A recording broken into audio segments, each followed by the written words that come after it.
On a Tuesday morning in October of 1987, a man named Merle Gustafson walked into a diesel shop in Hardin County, Iowa, and set a Stanadyne DB4 injection pump on the counter like he was setting down a sick child.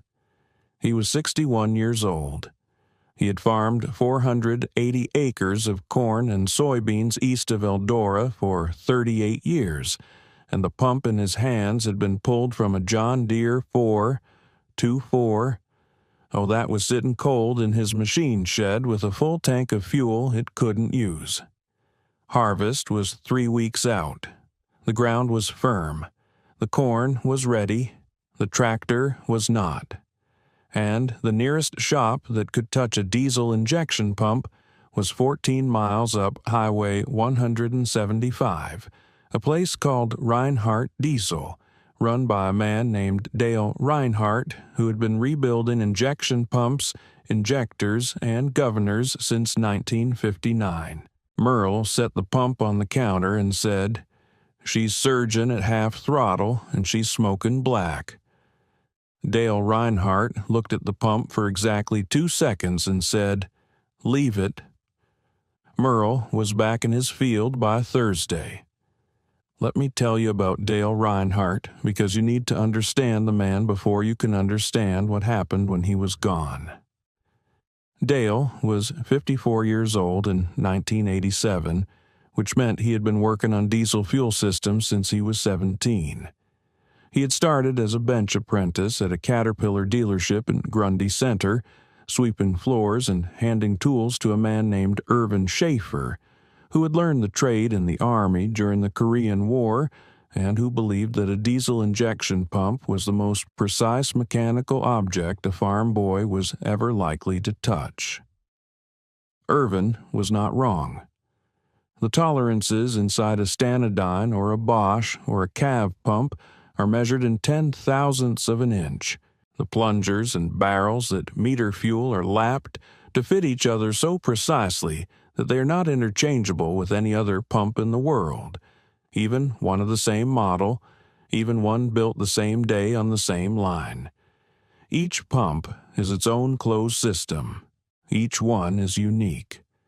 Dale learned this from Irvin Schaefer before he was old enough to vote, and it shaped everything that came after. He opened Reinhart Diesel in 1971 in a cinder block building on the north edge of Eldora, population 3,000, county seat of Hardin County, Iowa. He had a Sun diagnostic machine, a Hartridge test stand, a parts washer that smelled like kerosene and regret, and enough hand tools to fill 2 rolling cabinets. He had a reputation which in a county of 21,000 people was worth more than any of the equipment. Farmers talk. Word travels from one end of a township to the other before the coffee gets cold at the elevator. If Dale Reinhart fixed your pump and it ran clean and didn't surge and didn't smoke, you told your neighbor, and your neighbor told his son-in-law, and his son-in-law told the guy he bought hay from. Within 5 years of opening, Dale had more work than he could turn away. Within 10, he had a waiting list that ran 3 weeks deep from April through October. Let me tell you about what that shop meant to Hardin County, because it's important to understand the weight of a thing before you understand what it means to lose it.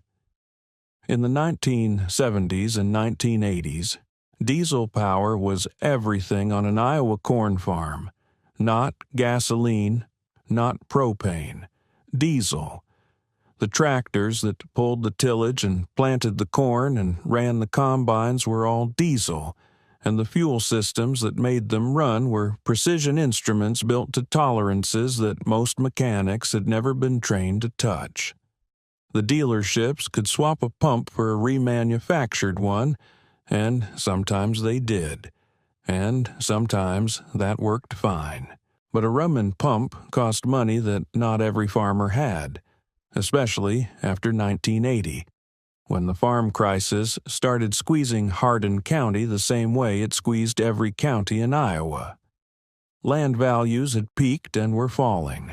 Interest rates were north of 15%. Corn was $2.50 a bushel and heading lower. Every dollar that could be saved was a dollar that stayed on the farm. And if Dale Reinhart could rebuild your original pump for a third of what a rumman cost, you drove to Eldora and you set it on his counter and you said, "Ma, she's surging," and you went home and waited. Farmers came to that shop from all over Hardin County, and from the edges of the counties that touched it, Grundy to the south, Franklin to the north, Hamilton to the west. They came with Stanadyne DB2 and DB4 pumps off John Deere tractors. They came with Rusa Master pumps off old Internationals. They came with Bosch inline pumps off big Alice Chalmers and Minneapolis Moline machines that were old enough to have been their fathers. They came with CAV pumps off British Fords that had no business still being in service but were still being run because they still worked, and the payment on them was zero. Dale fixed them all.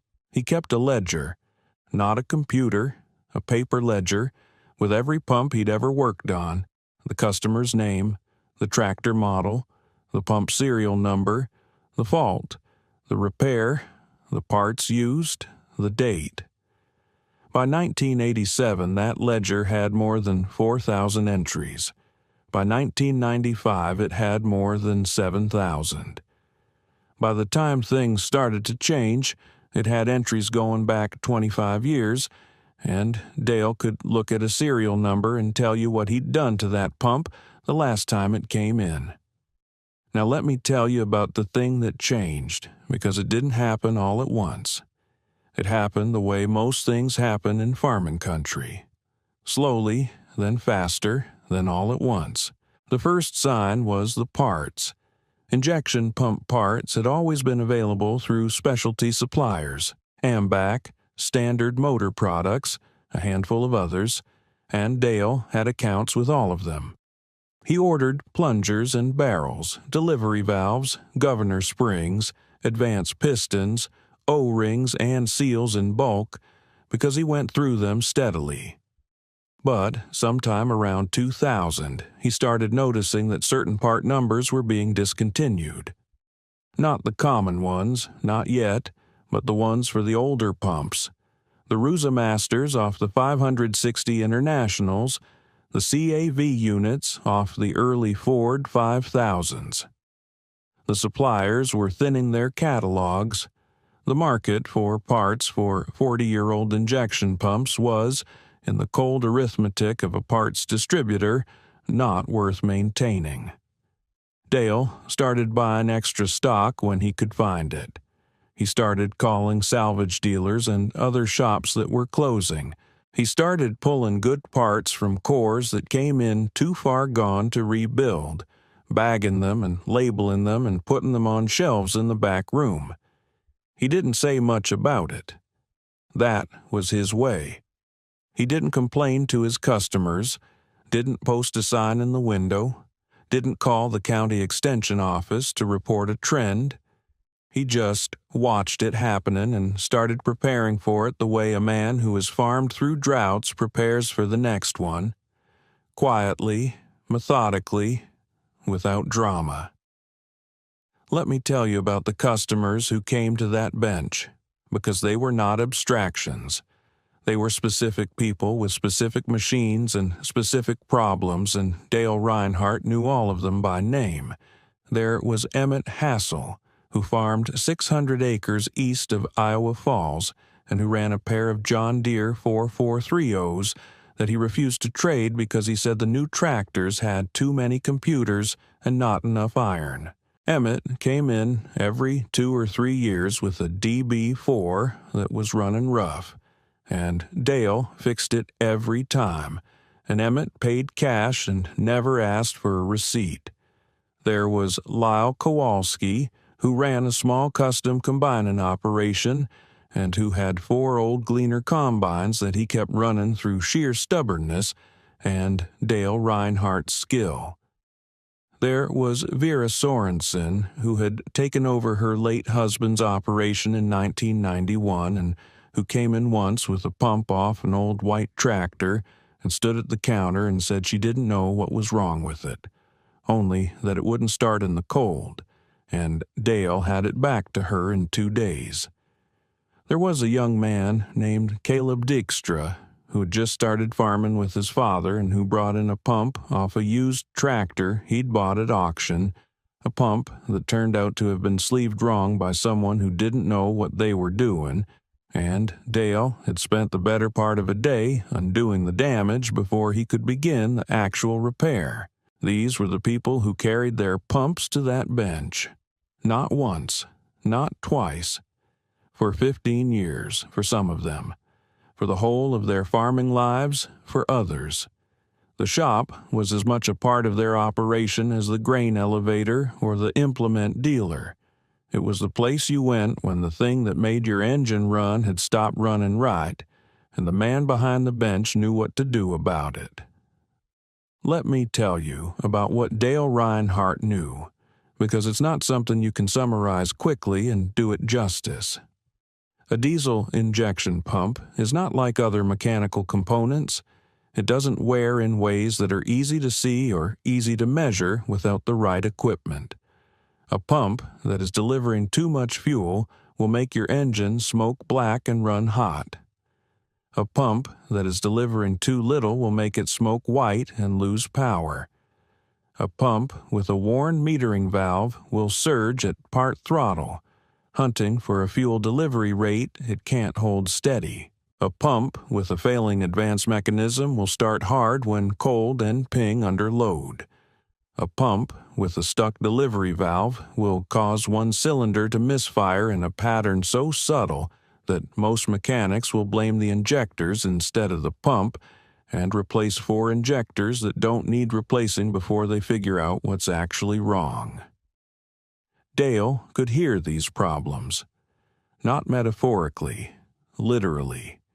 He could listen to an engine run for 30 seconds and tell you whether the problem was in the pump or the injectors or somewhere else entirely.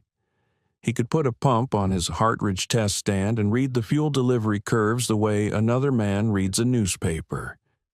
He knew what the numbers were supposed to be. He knew what they meant when they weren't right. He knew which components wore in which sequence and which failures were predictable and which ones were surprises and what a surprise failure usually pointed to underneath. This knowledge was not written down anywhere in a form that was easy to transfer. It lived in Dale Reinhart's hands and in his eyes and in the 35 years of pattern recognition that had accumulated in the part of his brain that processed what he saw on the test stand. He had taught 2 apprentices over the years, young men who had worked with him for a while and then moved on to other things, and neither of them had stayed long enough to absorb what he knew at the level he knew it. The knowledge was his, and it was deep, and it was irreplaceable. And in 2002, Dale Reinhart had a heart attack. He survived it. He came back to the shop after 6 weeks, thinner and quieter, and he worked for another 3 years. But the heart attack had changed something in the arithmetic of his life, and in the spring of 2005 he sat down with his wife Norma, and they talked about it, and in June of that year, Dale Reinhart closed Reinhart Diesel. He was 72 years old. He had been rebuilding injection pumps for 55 years. He locked the door on a Friday afternoon, and by Monday morning, Hardin County had no diesel injection pump specialist. Now, let me pause here and ask you something. When a hardware store closes in a small town, people notice. They write letters to the editor. They organize a committee. They talk about it at the coffee shop for a month. But when a specialist closes, when the one man in a county who knows how to do a specific thing decides he's done, it's quieter than that. The loss doesn't announce itself. It just becomes apparent, slowly, The next time you need the thing he knew how to do. For the farmers of Hardin County, the next time came quickly. Emmett Hassel's DB4 started surging in August of 2005, 2 months after Dale closed the shop. Emmett called the John Deere dealer in Eldora, and they said they could put a remanufactured pump on it, and the pump would cost $680, and the labor would be another $180, and it would take 2 weeks to get the pump in. Emmett said he'd think about it. He called around to 2 other shops in the region, one in Marshalltown and one in Ames. The Marshalltown shop said they didn't work on injection pumps anymore, hadn't for years, that the liability wasn't worth it. The Ames shop said they could look at it, but their guy who knew injection pumps had retired and the new guy was still learning. Emmett ended up buying the remanufactured pump from the dealer. It cost him $860 all in, and it ran fine. But he was aware that Dale Reinhart would have fixed his original pump for $200 and had it back to him in a week. Lyle Kowalski had a worse experience. One of his Gleaners developed an injection problem in September of 2005, right in the middle of harvest. And the pump on that combine was a Bosch inline unit that the dealer had never seen before, and the Ames shop had no parts for. Lyle ended up pulling the combine out of service for the season. He hired a custom cutter to finish his acres, which cost him $4,200 that he hadn't planned to spend. He found a rebuilt pump the following spring from a dealer in Minnesota, but it was a different calibration than his original, and the engine never ran quite right after that. Vera Sorensen drove to 3 different towns, looking for someone who could work on the CAV pump off her white tractor.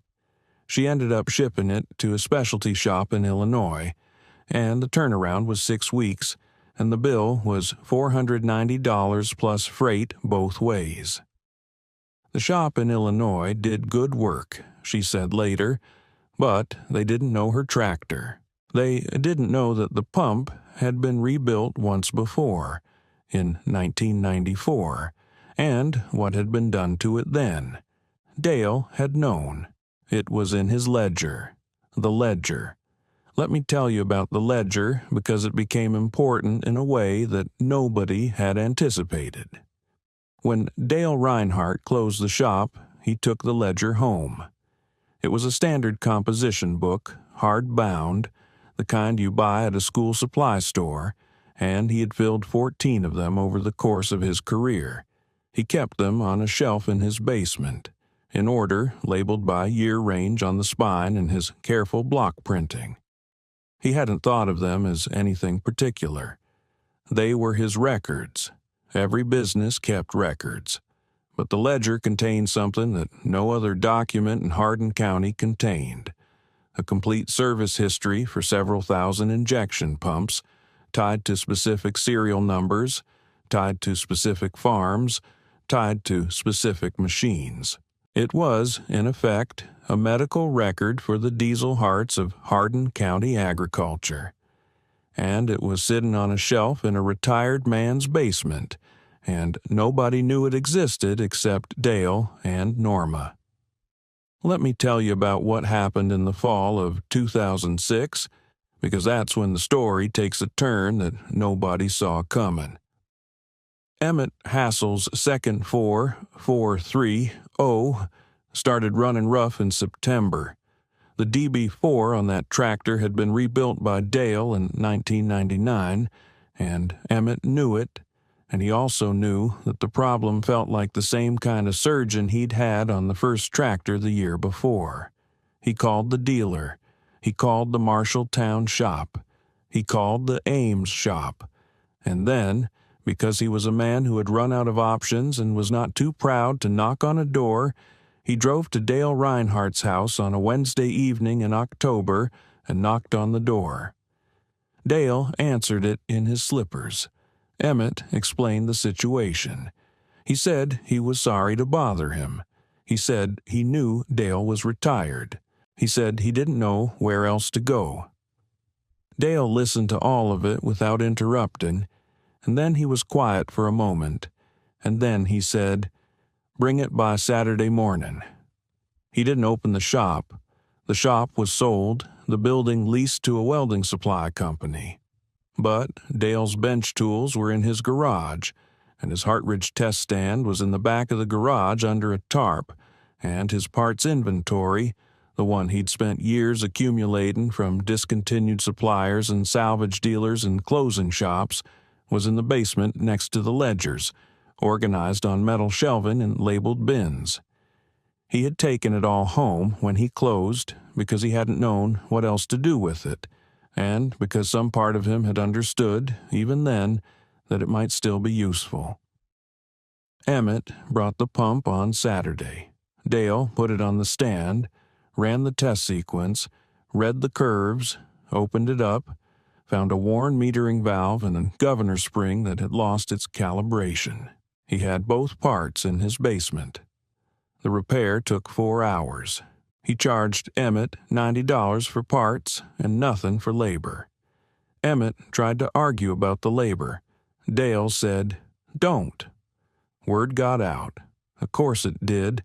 This is Hardin County, Iowa, population 18,000, where the distance between a secret and common knowledge is approximately 1 phone call. By November, 2 more farmers had called Dale's house.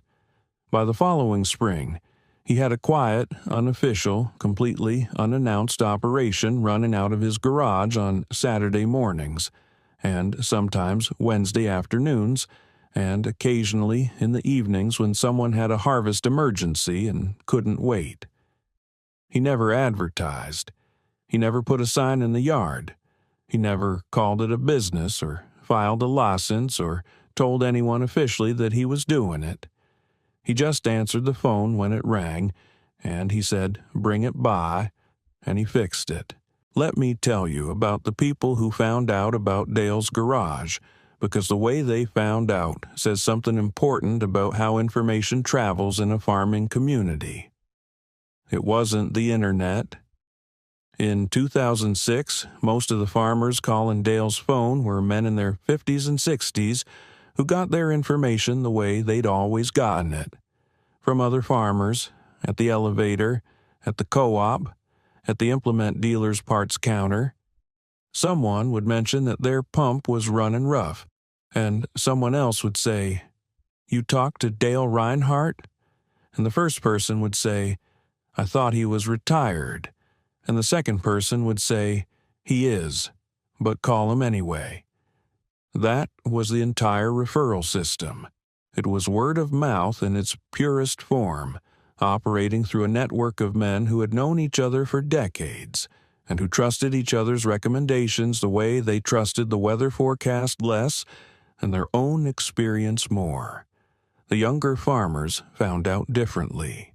Caleb Dykstra, who had brought in that misrepaired pump years earlier, had started using online forums for equipment advice, the kind of places where farmers asked questions about old iron and got answers from other farmers who'd dealt with the same problems. He posted about his injection pump trouble in a forum thread, and someone in the thread said there was a retired specialist in Eldora, Iowa, who was doing informal work out of his garage. Caleb recognized the description immediately. He called the number. Dale answered. "Bring it by." By 2008, Dale was seeing 30 to 40 pumps a year out of his garage. Not the volume he'd had at the shop, but not nothing either. And the people coming to him were increasingly desperate, because the options that had existed in 2005 were continuing to shrink. The Ames shop's injection pump man had retired and not been replaced. A shop in Waterloo that had done some of this work had closed entirely. The specialty supplier in Illinois that Vera Sorensen had used had stopped taking new customers because their backlog was too long. The world, that had once contained multiple options for a farmer with a sick injection pump, was becoming a world that contained very few, and then fewer, and Dale Reinhart's garage was becoming, for a certain radius around Eldora, Iowa, the last option. Let me tell you about what Dale was working with in that garage, because the equipment matters. The Hartridge test stand was a British machine, built in the 1960s, that Dale had bought used in 1974 for $1,800. It was a device for calibrating and testing injection pumps. It drove the pump at controlled speeds, measured fuel delivery in precise volumes, and allowed the technician to compare actual delivery curves against specification. Modern shops used computerized versions of the same basic concept, but the computerized versions cost $40,000 and up and were designed for modern common rail systems, not for the mechanical pumps that Dale worked on. His Hartridge did exactly what it needed to do for the pumps he was seeing, and it did it with the kind of mechanical directness that he understood in his bones. He had rebuilt it twice. He knew every component in it. He trusted it the way he trusted his own hands. His hand tools were a mixture of standard and specialized. The specialized ones, the pump-holding fixtures and the timing tools, the seal installation drivers, were things he had made himself over the years, or had bought from suppliers who no longer existed, or had inherited from Irvin Schaefer, who had made some of them himself. These tools were not available for purchase. They existed because Dale or Irvin had needed them and had made them, and they worked because the men who made them understood precisely what they were for. And then there were the parts. The shelves in Dale's basement held a collection that had taken 30 years to assemble, not systematically, not with any grand plan, but opportunistically, the way a man who has learned to recognize value before others do accumulates things. There were bins of metering valves and plungers and barrels sorted by pump family. There were governor springs in labeled envelopes. There were delivery valve holders and pressure valves for pump models that hadn't been in production since the Carter administration. There were O-ring kits in sizes that no current supplier stocked. There were advanced pistons and hydraulic head assemblies and throttle shafts that Dale had pulled from cores too damaged to rebuild, cleaned and inspected and shelved against the day when someone would need them. The day always came. That was the thing. The day always came. Now let me tell you about a conversation that happened in the spring of 2009, because it's the one that crystallized what Dale Reinhart's garage had become and what it meant. A man named Harlan Borgman drove down from Franklin County with a Bosch inline pump off a 1972 Alice Chalmers 185 that had been in his family since new.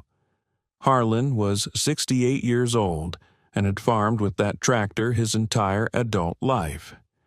His father had bought it.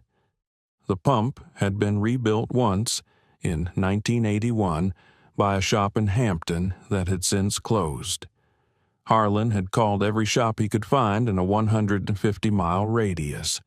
He had been told, at every single one of them, that they didn't work on inline Bosch pumps, that the expertise didn't exist, that he should look for a replacement tractor.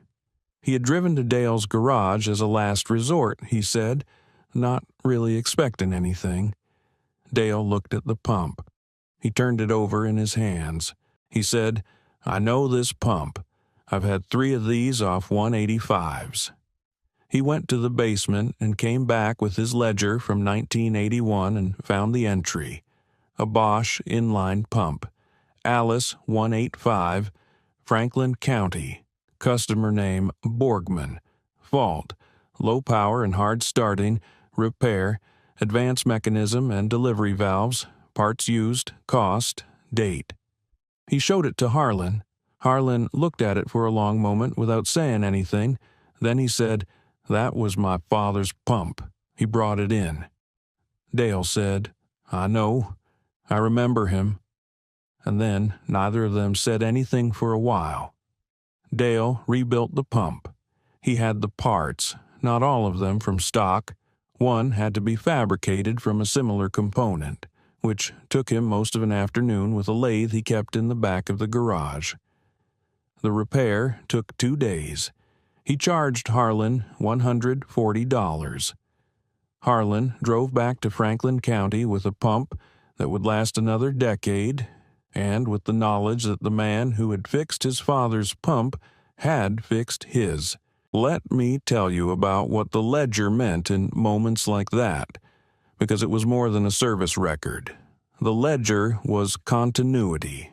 It was proof that a machine had a history, that it had been cared for, that the problems it had experienced and the solutions that had been applied to it were known and documented. In an age when most mechanical knowledge was being consolidated into dealer networks and computerized diagnostic systems that required subscriptions and software updates and factory authorization, the ledger was something different. It was personal knowledge, accumulated over time, tied to specific machines and specific families, held by a single man in a basement in Eldora, Iowa. It was the kind of knowledge that the modern agricultural economy had decided it didn't need to preserve, and it turned out that the modern agricultural economy had been wrong. By 2010, Dale was 77 years old. He moved more slowly than he had. His hands were still steady, but he tired more easily, and the work that had once taken him 4 hours sometimes took him 6. Norma had developed some health problems of her own, and there were days when Dale didn't go to the garage at all, days when the phone rang and he let it ring. He had started keeping a list of the calls he couldn't take, the pumps he couldn't get to, the farmers he had to turn away. The list was short at first. Then it got longer. He had never trained a replacement. This was the thing that weighed on him. He had thought about it in the abstract way that a man thinks about things he knows he should do, but hasn't found the right way to start. He had looked quietly for someone who might want to learn, a younger mechanic, someone with the patience and the precision and the willingness to spend years developing expertise in a field that was narrowing. He hadn't found the right person, or perhaps he hadn't looked hard enough. He was not, by nature, a man who asked for help, and finding a successor required a kind of asking that didn't come easily to him. In 2011, a young man named Caleb Dykstra came to the garage not with a pump, but with a question. Caleb was 29 years old by then, farming with his father in Hardin County, and he had been bringing pumps to Dale for 5 years. He sat down in the garage on a folding chair and said he wanted to learn, not just to watch, to learn. He said he was willing to come on Saturdays or whatever days Dale was working, and to do whatever Dale needed done, and to pay attention. He said he understood it would take time. He said he wasn't in a hurry. Dale looked at him for a moment. Then he said, "You know, this work doesn't pay what it used to." Caleb said he knew. Dale said, "You know, most of the pumps I see are older than you are." Caleb said that was fine. Dale said, "All right, come Saturday." Let me tell you about the next 2 years, because they mattered more than anyone understood at the time. Caleb came every Saturday. He came in the morning and stayed until Dale sent him home, which was usually late afternoon. He started by watching, standing beside the bench while Dale worked, asking questions when Dale paused, staying quiet when Dale was concentrating. Dale explained what he was doing as he did it, not in a formal instructional way, but in the way a man explains things to someone he has decided to trust. He talked about the tolerances. He talked about what the test stand numbers meant and what they were supposed to be and why they were different for different applications. He talked about the failure patterns he'd seen over 50 years and what they pointed to and what they didn't. He talked about the parts, which ones were first, which ones were available, which ones had to be fabricated, which substitutions worked and which ones didn't. Caleb took notes, not on a phone, not on a tablet, in a notebook, a spiral-bound one that he kept in his jacket pocket, and which he filled and replaced and filled again over the course of those 2 years. He was methodical and patient, and he asked good questions, and Dale, who had not had a student in many years, found that he liked teaching more than he had expected to. In the spring of 2012, Dale let Caleb do his first complete rebuild, a Stanadyne DB4 off a John Deere 402. With Dale watching and occasionally correcting and mostly letting him work. The pump came off the test stand in specification. Dale said, "Good." That was all he said. For Dale Reinhart, that was high praise. Let me tell you about the fall of 2013, because that's when things became urgent in a way that could no longer be deferred. Dale had a second cardiac event in September, less severe than the first, but serious enough that his doctor told him clearly that he needed to stop doing physical work of the kind the garage required. He was 80 years old. He had been working on diesel injection pumps for 63 years. He sat in the house for 2 weeks after the doctor's visit, and then he called Caleb and told him what the doctor had said, and he said, "I need you to take the stand." What he meant was the Hartridge test stand. What he meant was the parts inventory. What he meant was the ledgers. What he meant was everything. Caleb was 31 years old, farming full-time, not in a position to open a shop or run a business from a fixed location. But he had a large machine shed on the farm, and he had the 2 years of training, and he had the notebooks, and he had Dale's phone number for the questions he couldn't answer from memory. They worked out an arrangement. Caleb took the test stand and the tools and the parts inventory. The ledgers stayed with Dale, but Caleb could call and ask about any entry.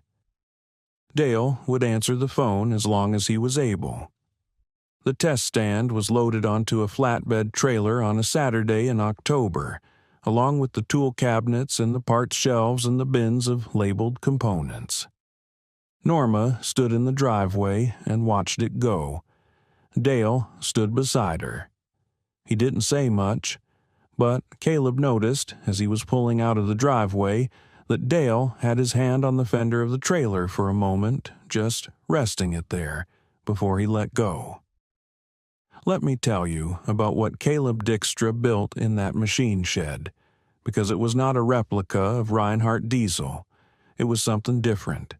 He didn't open a shop. He didn't advertise. He did exactly what Dale had done in the garage. He answered the phone when farmers called, and he said bring it by, and he fixed it. But he was 31, not 77, and he was faster, and he had more capacity, and over the course of the next several years he began to take on the volume that Dale had turned away in his later years. He also did something Dale had not done.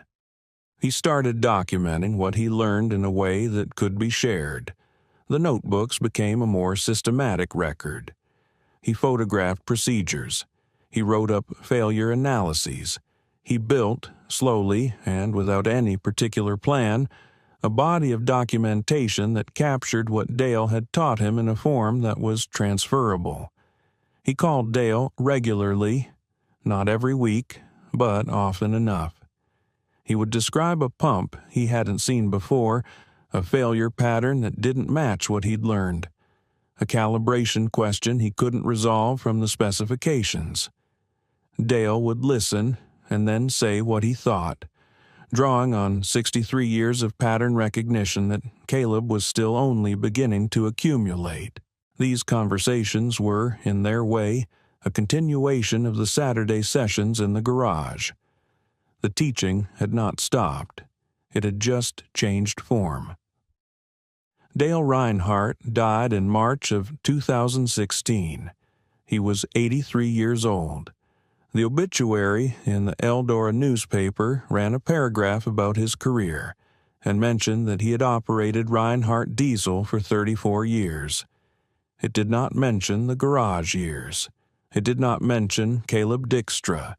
It did not mention the 14 ledgers on the basement shelf, or the Hartridge test stand, or the parts inventory that had taken 30 years to assemble and was now in a machine shed east of Eldora, keeping old tractors running. Norma called Caleb the morning after Dale died. She said Dale had wanted him to have the ledgers. Caleb drove to the house that afternoon and carried them out in a cardboard box, all 14 of them in order, labeled by year range in Dale's careful block printing. He put them on a shelf in the machine shed next to the test stand. They are still there. Let me tell you about what those ledgers represent now, because the meaning of them has grown with time. There are farmers in Hardin County and Franklin County and Grundy County who are running tractors today. Not antiques, not showpieces, but working machines that pull real loads and plant real acres. Because a pump that came off one of those tractors has an entry in one of those ledgers, and because Caleb Dykstra can look up that entry and know what was done to it and when, and because that knowledge makes the difference between a repair that works and a repair that fails. The ledger is not just a historical document. It is a living reference. It is used. The parts inventory is also still being used, though it is diminishing. The bins that were full in 2005 are thinner now. Some are empty. The parts for the oldest pumps, the ones for the pre-1960 machines, are mostly gone. The parts for the 1970s and 1980s pumps are still adequate for now. Caleb has continued Dale's practice of buying stock when he finds it, from other closing shops, from estate sales, from online auctions where old pump parts surface occasionally. He has found parts in places Dale would not have looked, because the internet has made certain kinds of searching possible that weren't possible before. But the supply is finite, and it is shrinking, and every repair that uses a part from those bins brings the day of empty bins a little closer. Let me tell you about a morning in the spring of 2022, because it happened, and because it is the kind of thing that doesn't make the news, but that matters to the people it happens to. A man named Orville Heinrich drove to Caleb's machine shed with a pump off a John Deere 4230. Orville was 74 years old. His father had bought that tractor in 1974, and Orville had farmed with it his entire adult life, and his son was farming with it now. The pump had been rebuilt by Dale Reinhart in 1993. The entry was in ledger number 9. Caleb found it in 4 minutes. The repair Dale had done was a metering valve and a set of delivery valves. The pump now had a different problem, an advanced mechanism that was sticking, but knowing the 1993 history helped Caleb understand what he was looking at and what he wasn't. The repair took 3 hours. Orville's son picked up the pump the next day and put it back on the tractor, and it started on the second crank. Orville Heinrich's son is 44 years old. He has a son of his own who is 16 and who comes to the shed sometimes and watches Caleb work. The boy asks good questions. Caleb has noticed this. He has not said anything about it yet, but he has noticed. Let me tell you one last thing, because the story doesn't end with Dale's death or with the ledgers on the shelf or even with the boy who asks good questions. The story continues in the fact that a thing was nearly lost and was not lost, because one retired man couldn't stop answering the phone, and because one young farmer had the patience to sit on a folding chair and watch and learn and take notes. The knowledge that Irvin Schaefer carried from the Korean War to a Caterpillar dealership in Grundy Center, Iowa, and that Irvin gave to a 17-year-old named Dale Reinhart, and that Dale carried for 63 years and then gave to Caleb Dykstra on a series of Saturday mornings in a garage in Eldora. That knowledge is still alive. It lives in Caleb's hands and in his notebooks and in the 14 ledgers on the shelf, and in the Hartridge test stand that is still running, still calibrating, still measuring fuel delivery curves against specifications that haven't changed because the laws of physics haven't changed, and the geometry of a diesel combustion cycle hasn't changed, and the tolerances of a lapped plunger and barrel haven't changed since the day they were designed. The diesel shop closed. The expertise didn't. Some things don't become obsolete. They just wait for someone stubborn enough to carry them forward. Dale Reinhart carried them for 63 years. Caleb Dykstra is carrying them now, and somewhere in a machine shed east of Eldora, a 16-year-old boy is watching a pump come apart on a bench and asking the kind of questions that suggest he already understands, even if he doesn't know it yet, that what he's watching is not just a repair. It's a transfer. It's the same transfer that happened in a Caterpillar dealership in Grundy Center in 1950 and in a cinder block building on the north edge of Eldora in 1971 and in a garage on a Saturday morning in 2011. It's the kind of transfer that doesn't require a school or a certificate or a curriculum. It requires a bench and a stand and someone willing to explain and someone willing to listen. That's what happens when you refuse to let a thing die just because the world has decided it isn't worth keeping alive.